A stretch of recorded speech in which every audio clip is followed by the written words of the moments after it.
Hello, welcome back to Education Friday. I have Jolene here again to demonstrate the exercise. So we were talking about subtle differences in a few different exercises.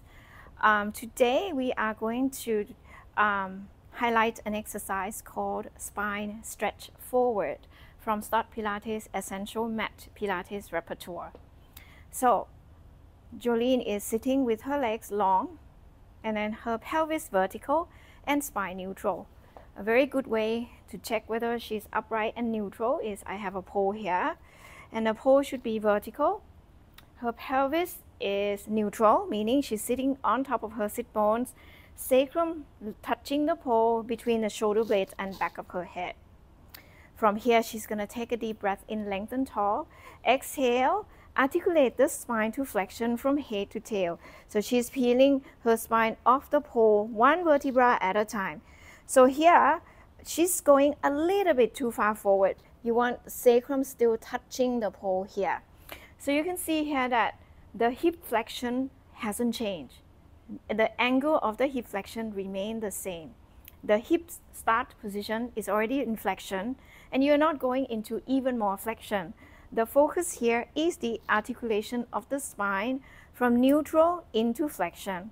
And then when she restack the spine up, she's going to restack from tail to head, one vertebra at a time, and come all the way up to vertical. So here we're focusing on the articulation of the spine, trying to lengthen vertebral disc away from each other, create the space between the vertebral discs. It's not about stretching the hamstring. So she's going to try one more time. Exhale. Head nod. Now, one vertebra at a time, peeling away from the pole and trying to keep the pelvis vertical. And then she's going to roll back up one vertebra at a time. Now, she's going to demonstrate a variation that you will see a lot of students doing. So instead of articulating the spine forward, you hinge the hips forward, pelvis forward. Yes. So here, the angle of your hip joint now is no longer the same, right? From 90-degree flexion become less. So she's flexing her hip joint further.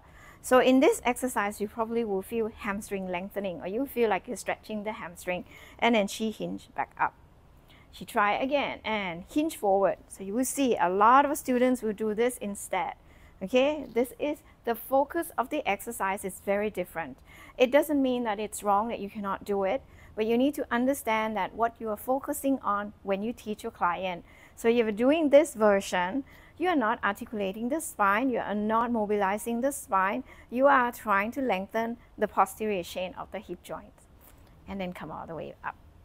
Okay, I hope this episode is helpful for you, and see you again next week. Bye.